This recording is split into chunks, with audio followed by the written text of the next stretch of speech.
He had always prided himself on maintaining a peaceful home at the edge of a quiet suburban neighborhood. The house itself was modest, but the surrounding property boasted a sturdy wooden fence that stretched around the perimeter like a trusted sentinel.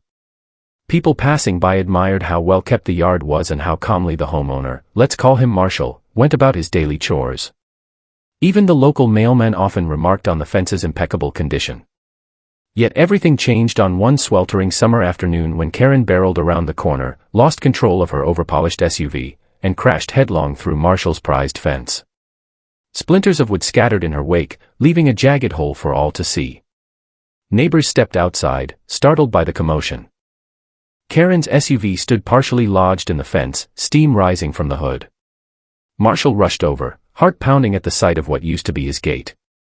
Karen, unscathed but seething, stumbled out of the driver's seat as though someone had personally offended her.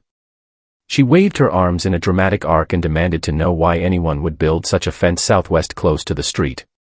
Marshall couldn't help but stare, speechless at first, as she launched into a tirade about the supposed hazards of pointy boards and unsafe corners. Within seconds, the tranquil aura of his property vanished like dust in the wind. His initial inclination was to check if Karen was hurt, but she gave him no chance to speak. She insisted he pay for the damages to her car, never mind that she was the one who had slammed into his fence. Passers-by exchanged puzzled looks, fully aware that Karen's driving had caused the entire fiasco. Meanwhile, she moved from fury to righteous indignation, claiming Marshall had neglected proper setback regulations, and thus forced her to veer directly into the fence's path. He glanced around, hoping for some sign of reason from her, but she merely crossed her arms and tapped her manicured nails on the side of her SUV. Her expression invited no sympathy. She appeared entirely convinced that Marshall owed her compensation for scuff marks, a bent hood, and a busted headlight. As the sun beat down on them, the tension escalated to a fever pitch, and other residents began pulling out their phones, whispering about the viral potential of a meltdown in progress. In an effort to maintain civility, Marshall took a deep breath and tried to calm the situation. He mentioned that the fence was firmly on his property and that there had been no local complaints or citations about its placement. Perhaps, he said, Karen had been speeding or distracted. Yet any mention of her potential fault made her eyes spark with renewed anger. She gestured emphatically at the shattered wooden boards, insisting that Marshall must have set them up incorrectly. Maybe the wood was too high, maybe the paint was too reflective, anything to deflect blame from her own reckless driving. Onlookers shook their heads, some rolling their eyes at the sheer gall on display. Realizing this discussion would go nowhere in front of an audience, Marshall suggested they exchange insurance information. Karen, however, refused point-blank. She claimed her insurer would hold Marshall responsible unless he agreed to cover her deductible. When he hesitated, she threatened to call the Homeowners Association, HOA, a threat that made little sense given that fences on personal property were typically beyond HOA jurisdiction, especially fences that were destroyed by someone else's poor driving. Still, Karen remained adamant. She intended to drag every authority figure she could into the situation until Marshall bowed to her demands. And so, in one ridiculous afternoon, Marshall's calm existence turned upside down, shattering like the timbers now littering his yard. He spent the next day sifting through debris, hoping to salvage parts of the fence. In the midst of gathering broken boards, he couldn't help but recall Karen's shrill voice, "You will pay for my bumper. This fence is illegal." The memory made him grit his teeth. Instead of apologizing or owning her mistake, she had quadrupled down, twisting reality to fit her narrative. Marshall sighed, suspecting she would escalate her tantrum at every turn. Still, he intended to handle things civilly, by the book. He contacted a local code enforcement officer who confirmed that the fence was perfectly within regulations. Bolstered by this, he reached out to Karen politely, hoping they could settle matters through their respective insurance companies. But the very next conversation he had with her ended in a barrage of accusations, everything from emotional distress to claims of sabotage. She insisted Marshall had rigged the fence so that any collision would cause maximum damage to her vehicle. When he tried to reason with her, she stormed off, threatening lawsuits and bragging about her close ties to the HOA president.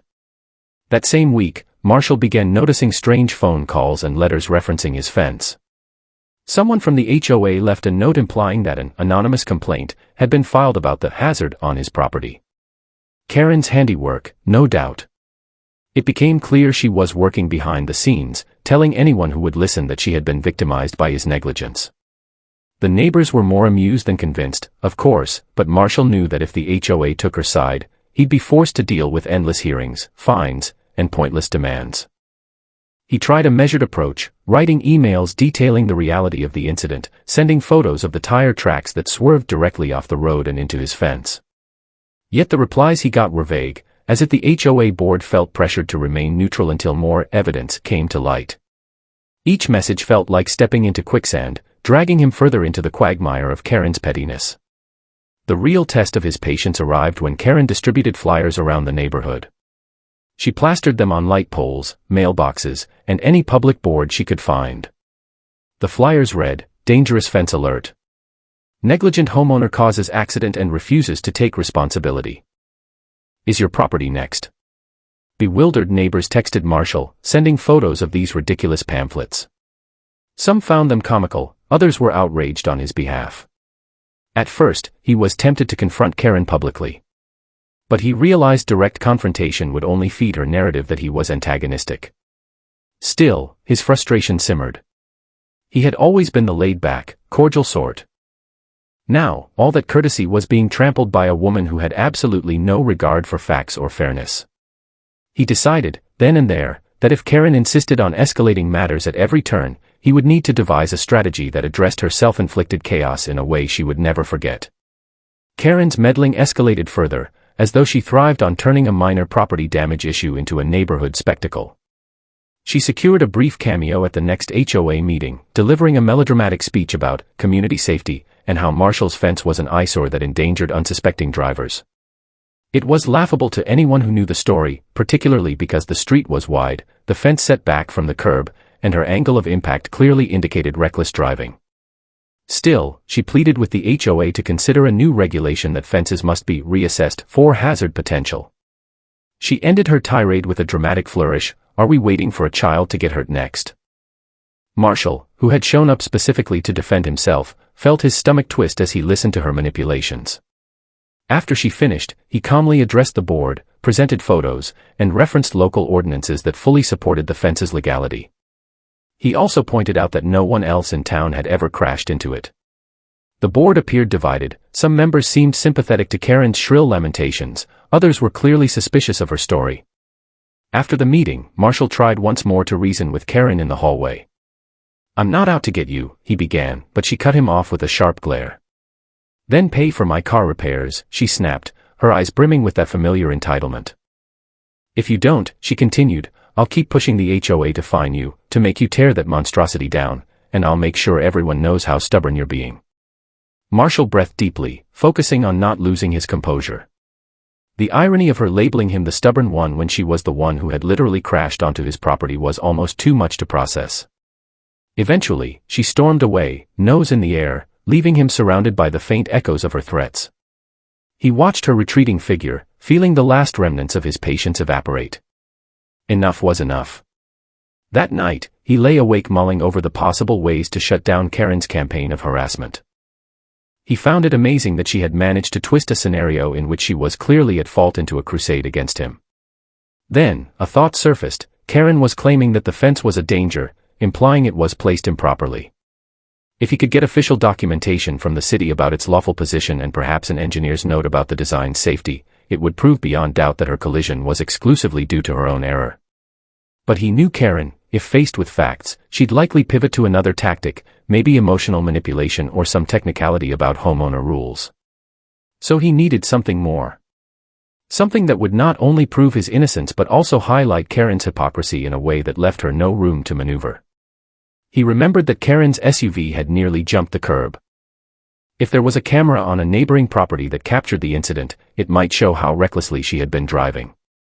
Marshall decided to discreetly check with various neighbors. One had a doorbell camera, but it didn't capture the angle of the fence. Another had exterior surveillance aimed mostly at their front porch. Ultimately, he discovered that old Mr. Curtis, 2 houses down, maintained a hidden camera angled at the intersection because of recurrent vandalism to his mailbox. When Marshall approached him and explained the situation, Mr. Curtis nodded gravely and, after verifying Marshall's identity, allowed him to review the footage.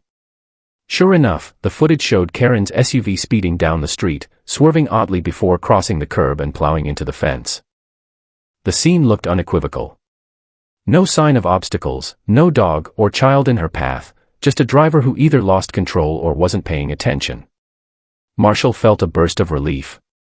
Here was the smoking gun, captured on crisp video, that obliterated Karen's claims of an improperly placed fence. Still, Marshall didn't want to simply release this evidence and be done. He knew that if he leaked it too soon, Karen might feign ignorance or act as though she'd never argued otherwise. This had to be used in the most impactful way possible, a legal and public blow that would undercut her entire campaign. Slowly, an idea took form in Marshall's mind, growing from a seed of frustration into a carefully cultivated plan. He decided that if Karen was going to drag the HOA and half the neighborhood into her vendetta, he would meet her on that battlefield. But first, he needed more allies. He set up casual meetings with neighbors who'd been spammed by Karen's flyers, calmly explaining the truth and hinting that there was solid proof of her culpability. Word spread quietly, and a surprising number of neighbors rallied to Marshall's side, fed up with Karen's theatrics and threats. A sense of anticipation built in the community as the next HOA assembly loomed. Karen had been informing everyone, in her usual dramatic way, that she would make an important announcement about Marshall's alleged wrongdoing. She even posted a countdown on the neighborhood's social media page, promising a grand revelation that would protect everyone from dangerous property hazards. Marshall found her posts both hilarious and infuriating. Whenever a neighbor asked him for a hint at what might occur, he just smiled politely and said, "We'll find out together, I suppose." Behind the scenes, he made sure the evidence was prepared, photos of the fence from every angle, city documents verifying its legality, and, most importantly, the video footage from Mr. Curtis. On the evening of the assembly, residents packed the small clubhouse, eager for drama. Karen arrived in her usual flourish, wearing a stiff blazer that gave her an air of faux authority. She flashed condescending smiles, batting her eyelashes as though she were about to rescue the neighborhood from some impending crisis. Without delay, she launched into a speech that recapped her version of events. She painted herself as the victim of a negligent neighbor who refused to follow basic safety guidelines. She insisted that, while she regretted the damage to Marshall's fence, the bigger issue was the potential harm that could befall any other driver forced off the road by its intrusive design. Marshall stood off to one side, quietly observing. He noted how certain board members looked bored, while others took occasional notes. But for the most part, the room was enthralled by her showy performance. Karen concluded with a lofty statement, "I ask that this association do the right thing and compel him to remove or relocate that fence so no one else suffers the inconvenience I have." Marshall remained silent for a beat, letting the tension in the room thicken. Then, at the board's invitation, he stepped forward with a file folder in hand. His demeanor was calm, though his heart thrummed with adrenaline. He began by reiterating that the fence was properly constructed and within the property lines, statements he could now prove beyond question. He shared official documents, including a city planner's note affirming that no regulations had been violated. Karen feigned indifference, crossing her arms. Then Marshall breathed in and said, "I also have video footage that might clear up any lingering misunderstandings." The crowd's interest peaked immediately. He nodded at the HOA tech, who dimmed the overhead lights. On a portable screen at the front, the footage began to play. It showed Karen's SUV quite visibly careening toward the fence at a recklessly high speed, with no obstacles or cause other than her own error. The camera angle was clear enough to read her license plate. A stunned hush fell over the meeting. Karen's eyes widened in horror, her cheeks flushing under the overhead lights. When the clip ended, Marshall let the silence do the talking. Finally, he said, "I'm happy to discuss repairs to my fence, if Ms. Karen wishes to compensate me for the damage caused by her negligent driving." A few people in the audience snickered. Others looked at Karen with open disapproval. Her attempt to spin the narrative had imploded, leaving her with no scapegoat to blame. She stammered something about unreliable security cameras, but no one seemed to buy it. The board members spoke among themselves, noting that Karen had provided no evidence to corroborate her claims. In contrast, Marshall's evidence was concrete and damning. The meeting wrapped up with a simple consensus: the HOA had no grounds to penalize Marshall, and if Karen had issues, she should settle them through proper legal channels. Karen, practically shaking with fury, stormed out without meeting anyone's eye. As the days passed, it became clear Karen wasn't ready to concede. She began posting vitriolic messages on neighborhood forums, claiming Marshall had doctored the video to villainize her. However, most people who watched the footage recognized how outlandish that accusation sounded. The raw camera file had timestamps, consistent angles, and had been verified by Mr. Curtis himself. Worse, Karen's posts seemed increasingly desperate, calling Marshall names, questioning his character, and repeating the same tired claims about a deadly fence. Yet her online outbursts only served to erode the sympathy she'd once elicited. Neighbors began mocking her behind her back, calling her an attention seeker who couldn't accept fault. Meanwhile, Marshall quietly moved forward with the final phase of his plan, not just winning in the court of public opinion, but driving home a legal point so she couldn't continue harassing him. He scheduled a meeting with a local attorney who specialized in small property disputes. The attorney, a sharp-eyed woman named Natalia, listened intently to Marshall's story and reviewed the evidence. She remarked that Karen's attempts at character assassination and repeated false statements might constitute defamation if they led to quantifiable harm. More relevantly, Karen's refusal to settle the fence repairs or her own car damages through normal insurance procedures, coupled with her public campaign to defame Marshall's property, put her on shaky legal ground. It seemed Karen was courting real trouble by insisting Marshall should pay for her vehicle's damage, especially now that there was indisputable proof of her fault. Natalia also suggested a strategic approach: send an official cease and desist letter, outlining Karen's baseless accusations and clarifying that further harassment or slander would be met with legal action. Marshall liked the idea. He wanted to watch Karen's reaction when confronted with a legitimate legal document, one that spelled out how her scheme could backfire in court. It wasn't about extracting money from her, it was about shutting down her attempts to bulldoze him through intimidation and misinformation. Natalia composed the letter with impeccable precision, citing the relevant ordinances and referencing the video that had been presented at the HOA. Once the letter was ready, Marshall took a deep breath and allowed Natalia's office to deliver it directly to Karen's mailbox, signature required. The evening after Karen received the letter was eerily quiet. No rants on the forum, no new flyers popping up around the neighborhood.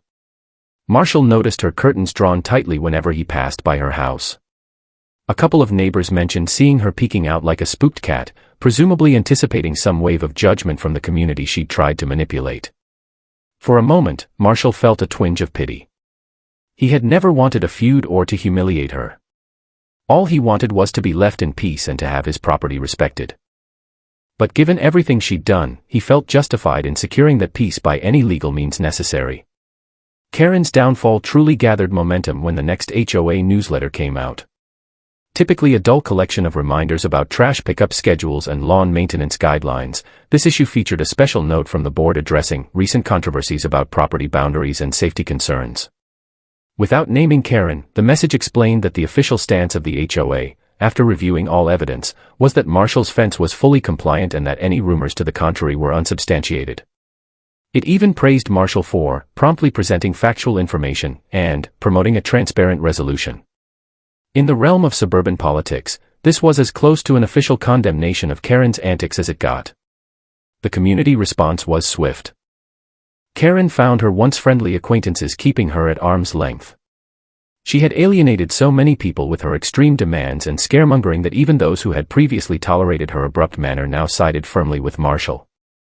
An informal poll in the neighborhood's online group asked whether the fence should stay or be torn down. 95% voted to keep it, adding comments that championed property rights and personal accountability. Meanwhile, a wave of comedic memes circulated, images of cartoon fences labeled "danger," with random vehicles smashing into them.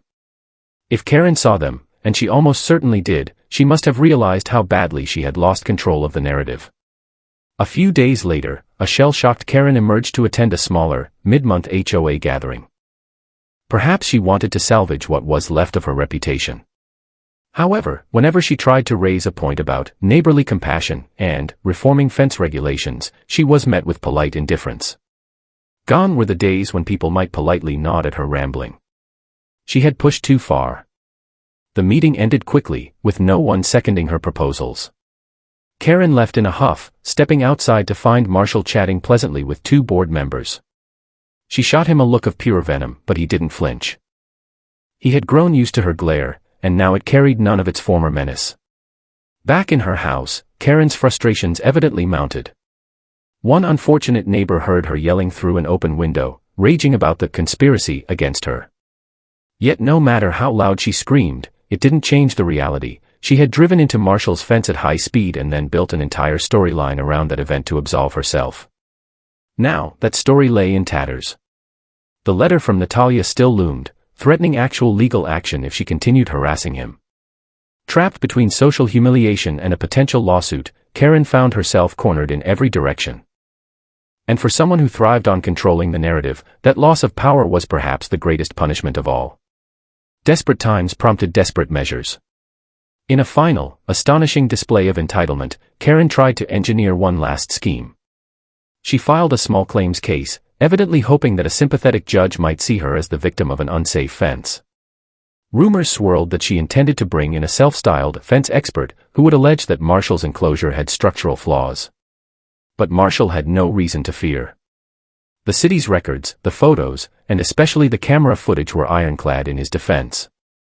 When he received official notice of the lawsuit, he and Natalia almost laughed at the flamboyant wording, which painted Karen as a traumatized motorist who had nearly perished in a catastrophic collision.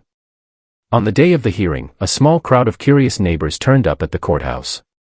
Karen arrived in a crisp suit, brandishing a folder thick with self-printed documents. Marshall arrived with a calm smile and Natalia at his side.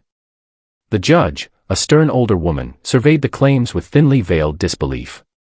Karen launched into her usual spiel, sob stories about how she was forced off the road, how the fence's position had left her no margin for error, how the owner refused to show empathy. Throughout her testimony, Marshall remained quietly composed, glancing occasionally at Natalia. Once Karen finished, Marshall simply presented the official documentation, then pressed play on the video snippet. The court saw Karen's SUV swerving at high speed, crossing the curb, and smashing the fence with no external triggers. The judge's expression turned from mildly curious to flat-out unimpressed. By the time Natalia offered a succinct explanation of the fence's lawful compliance, the case was all but settled. Karen looked visibly defeated as the judge ruled in Marshall's favor. Her claim for damages was denied outright. Worse for her, she was admonished for wasting the court's time with frivolous litigation.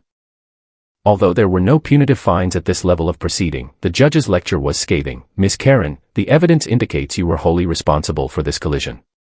You are fortunate that no one was harmed, and you have no grounds to demand compensation from the defendant."